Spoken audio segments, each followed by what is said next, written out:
Welcome to session number 8. In this session, I will be continuing from where we left off in the previous session. In the previous session, we looked at intrinsic valuation, and I made some suggestions on how to understand and how to approach intrinsic valuation. We've primarily used a methodology called the DCF method, which is simply the discounted cash flow method. You add up all the cash flow the asset will generate over its entire lifetime, and you discount it back to the present. The notes from the previous session are still here with me. I want to make a correction to something that some calculation that I made at the end of the session. It's not particularly significant, but it's an error nonetheless. In the previous session, I looked at the going concern approach. And if you go back to the previous session, I said that if you were going to be calculating the going concern value, you would simply use the cash flow 1 year forward. So this would be cash flow in year number 11. So it would be cash flow in year number 10 times 1 plus your assumed growth rate. And then you would divide that by what your discount rate is and the growth rate. I had assumed 9.936, which is correct. I had also assumed a growth rate of 2%, which is still correct. I had assumed a 7% discount, which is correct, minus a 2% growth rate, which is correct.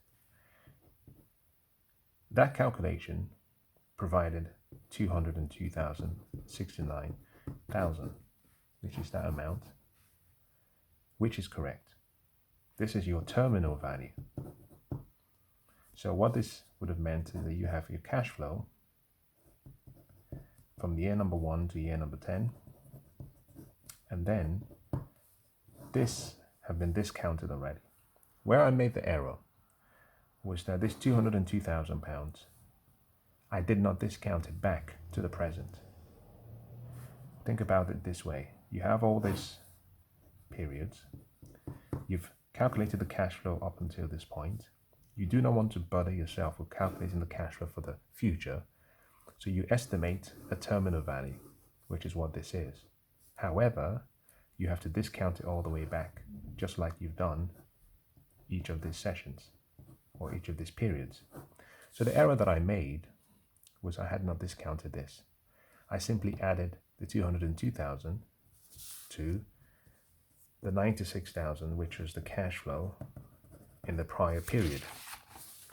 All of this cash flow, and that was my error. So I must apologize. But also I must correct it.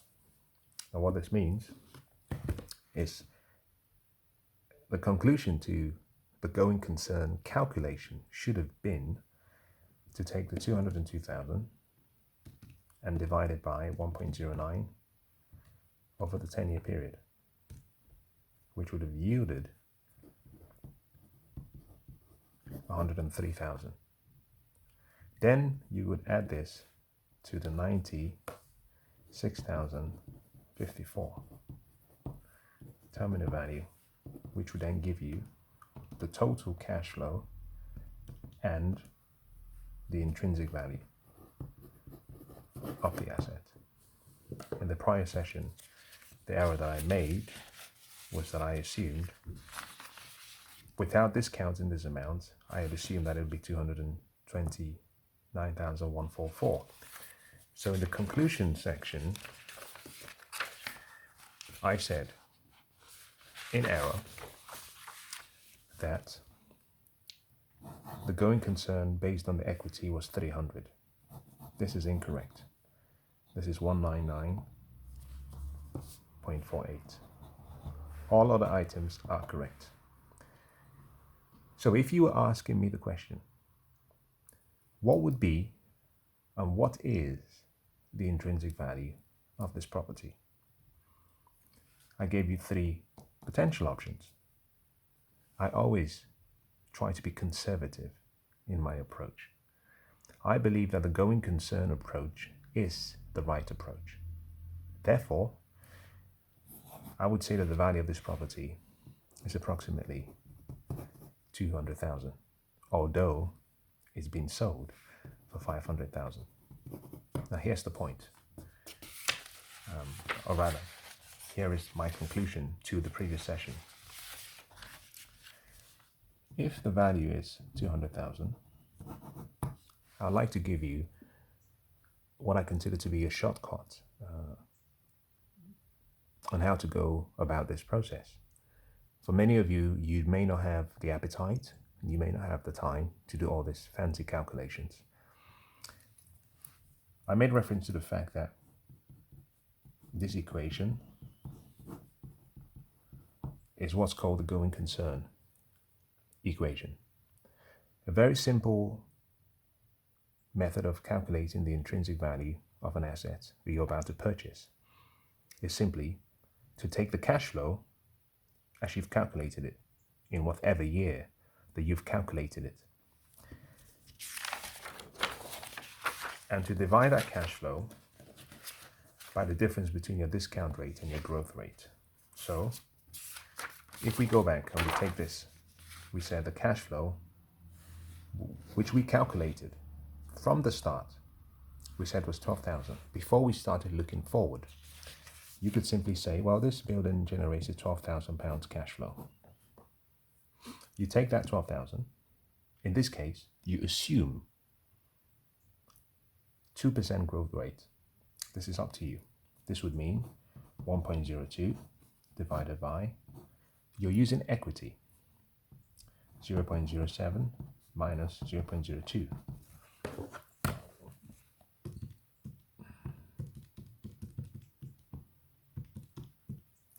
This gives you 244.8. That's the first option. Another option is you could simply say, well, I will not assume any growth. I'll simply take 12,000 and I will divide it by the discount rate. So you would simply say it would be my cash flow divided by my discount rate, or my cost of capital. This would be 12,000 divided by 0.07, which is 171.42. The detailed calculation we did, we arrived at 199,000. I approximated that. I approximated that to 200, which is this amount. But the actual amount was 19948. So you could very confidently say that if you want to be conservative, a detailed calculation will give you a value in between these two simple approaches. And you could simply say, well, if I want to be very conservative, and if I want to allow for a margin for error, I would use simply the cash flow divided by my cost of capital. Because embedded in that would be about roughly a 20% margin for error. In other words, 171 divided by 199.48 is roughly 15% margin for error. This is a very good way. If you're buying a property, you do not want to go through all of my calculations. My recommendation is simple. Take the cash flow currently in that year and simply divide it by your cost of capital. I've used a 7% cost of capital, and you might ask me, where did you get that 7% from? I do not have time to go into investment finance in detail, but simply your discount rate is what's called your risk-free rate plus what's called your risk premium times what we call the market risk. In this case, it's called a beta. So risk-free rate plus risk premium plus your beta. Now, because you're dealing with properties, which is more illiquid than stocks and equities of companies, you tend to find that you would have a much higher market risk. Because if you want to sell, you can't sell very quickly. So it would be a risk-free rate plus a premium. Now, as of today, the risk-free rate for for companies, the risk-free rate for equities in the UK is roughly about 6.5%. It's changed over this period, especially with the pandemic. At the early start of the year, it was roughly 6.2. Then it went up to 6.7. Then it went down to 6.5. So it really depends on the price of risk in the market, which is measured by what's called a risk premium. So you add a risk-free rate and a premium and a market risk.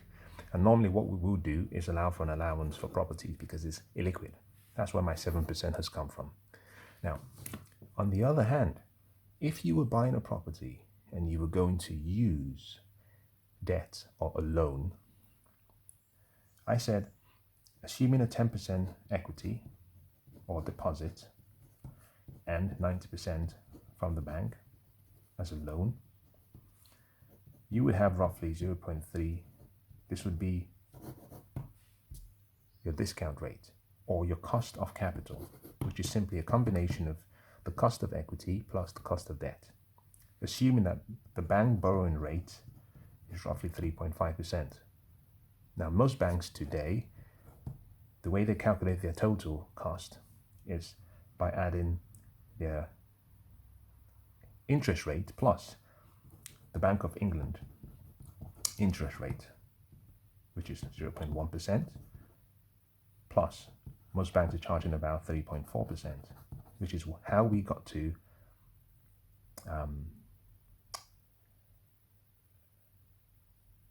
this is 0.1%, 0.1%,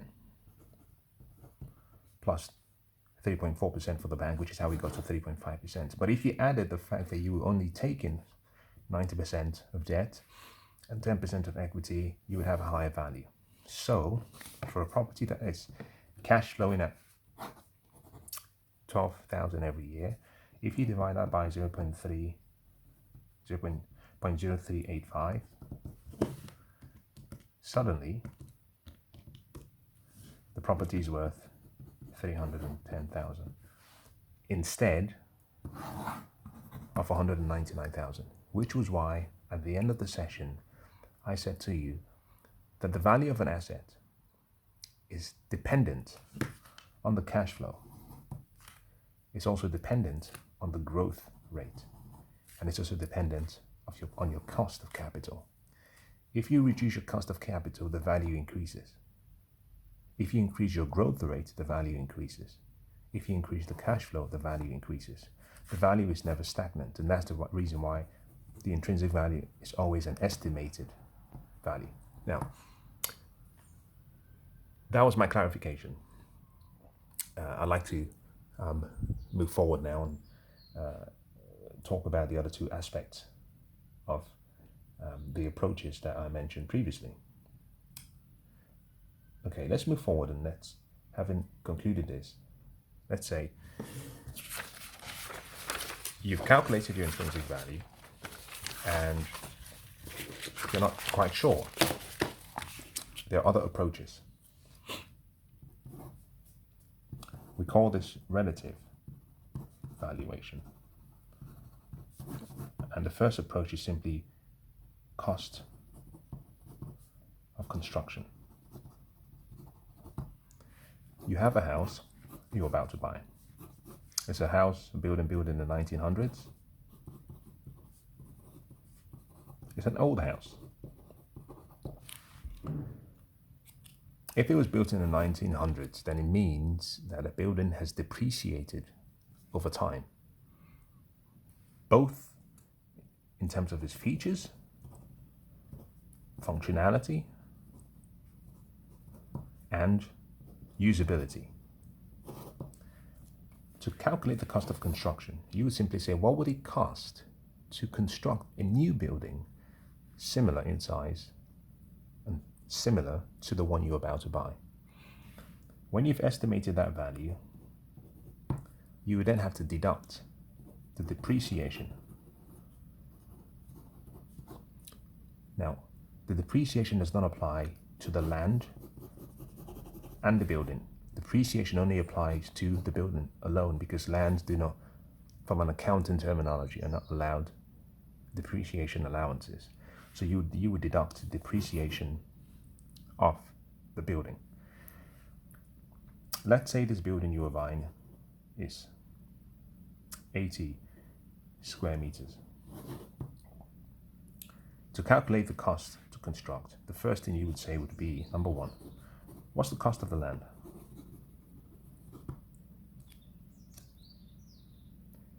Number two, what's the cost of construction? Structure.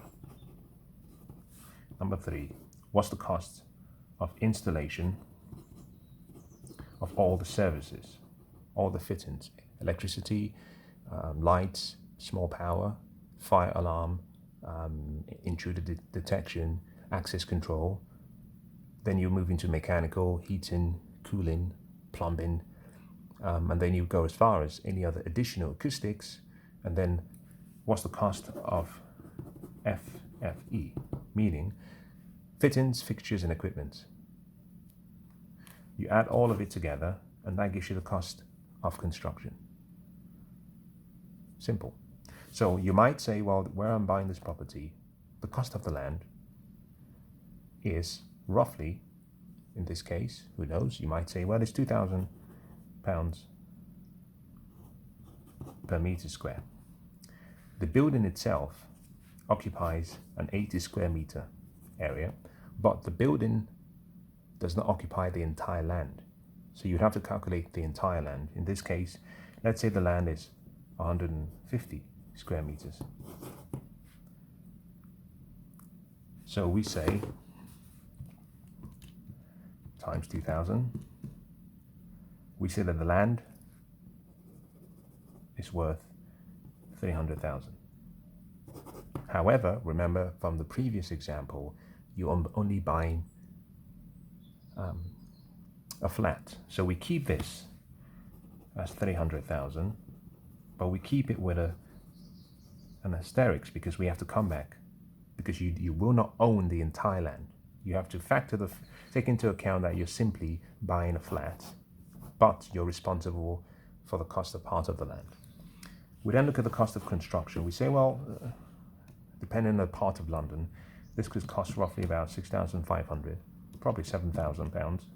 Now let me stress this. Please do not use and follow the numbers I'm giving you, because real estate is local. In various parts of London, South London, East London, Central London, the cost of construction is different, and the cost of the land is different. There are parts of London where the cost of the land is 200,000. Some other parts 300, some other parts 2 million, some other parts 10 million. So please, you have to have the knowledge of the local area in question. I'm using this as an example. £7,000 per square meter times 8.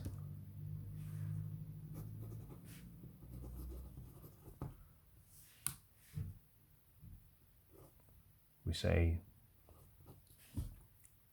that's what you have.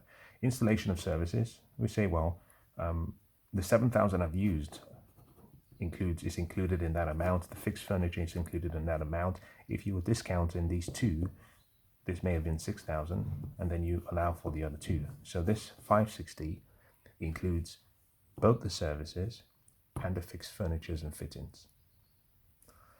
If you were to take a third of that, roughly, or put it better, you simply say, well, the building does not occupy the entire site, so take a half of that, it's 150,000. We make allowance for the fact that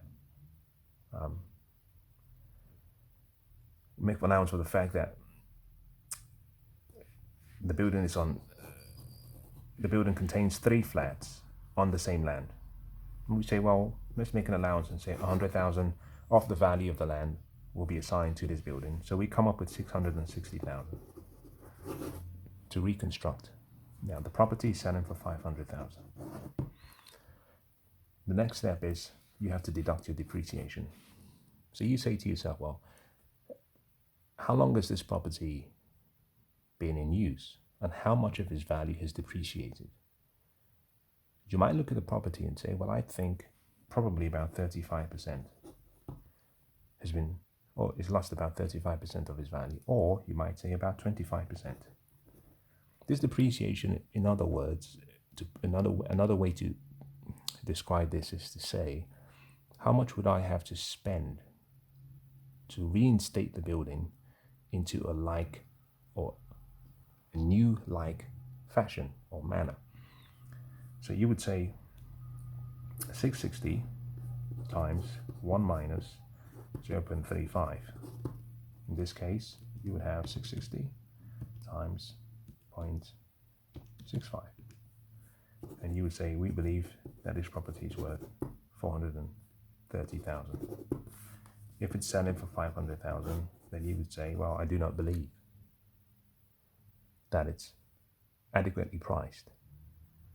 You would say it's overpriced compared to what I believe its real value should be. This is simply the construction cost approach. Finally, number 3.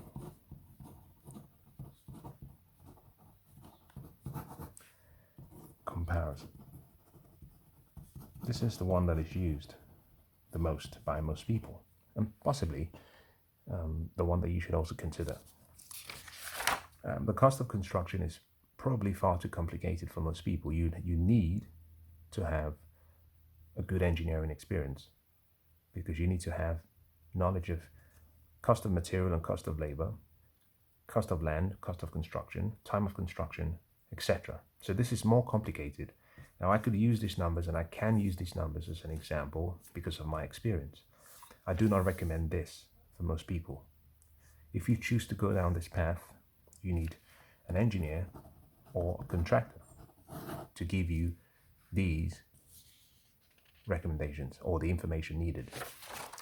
The comparison approach simply means you compare your property to another. You're buying a property on a street. There is another property of similar design, age, use, functionality.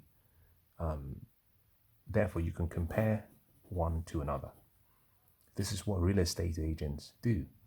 A property is sold in the last year for 500. A new property comes on the market. Therefore, they simply say, well, we sold one for 500,000 last year. Therefore, we think this should be about 525. So they start with 525 and they hope that it doesn't go below 500. They also take into account demand and supply arrangements. If there are so many properties listed, they might say maybe 515. If there are no properties listed and there's a high demand, they might say 540. What I'd like to give you is not what the agents use, but a way for you to identify whether what you're paying is too much or whether you have a bargain in your hands. First thing to do is just take the floor area and divide the floor area by the market price. This will give you a cost or cost per square meter. So we'd say this property is selling for 500,000. It's 80 square meters.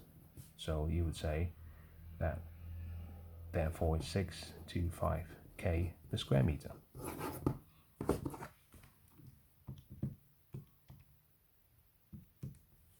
$6,250 per square meter. Let's go very quickly back to what I did. Remember what I said?